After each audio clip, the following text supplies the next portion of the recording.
অগ্নিগর্ভ মুর্শিদাবাদে টহল দিচ্ছে কেন্দ্রীয় বাহিনী, যাতে আর কোনো রকম অশান্তি না ছড়ায় সেই দিকে সতর্ক নজর রেখেছে প্রশাসন। রবিবার সকালে পুলিশ ও কেন্দ্রীয় বাহিনী যৌথভাবে রুট মার্চ করছে স্পর্শকাতর হিসাবে চিহ্নিত বিভিন্ন এলাকায়। সূত্রের খবর, রবিবার সুতি থানায় শান্তি বৈঠক ডাকা হয়েছে প্রশাসনের তরফে। সেখানে সমস্ত সংগঠনের নেতৃত্বের সঙ্গে আলোচনায় বসবে প্রশাসনিক আধিকারিকরা। সেই আবহে স্থানীয়দের দাবি, হিন্দু সম্প্রদায়ের শতাধিক মানুষ ধুলিয়ান ফেরিঘাট থেকে নৌকো করে কালিয়াচক ৩ নম্বর ব্লক তথা বৈষ্ণবনগর থানার অন্তর্গত পাড়লালপুর হাই স্কুলে আশ্রয় নিয়েছেন।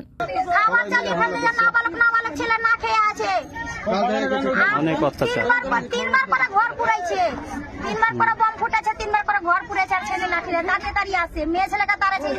অত্যাচার করছে, প্রচুর অত্যাচার, মানে এত অত্যাচার থামায় না।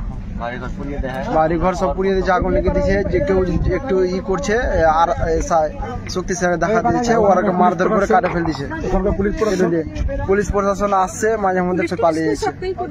পুলিশ সবাইকে তাড়িয়ে দিচ্ছে, বাড়ি ঘর সব আগুন লাগিয়ে পুড়িয়ে দিয়েছে, কিছু নাই বাড়ি ঘর।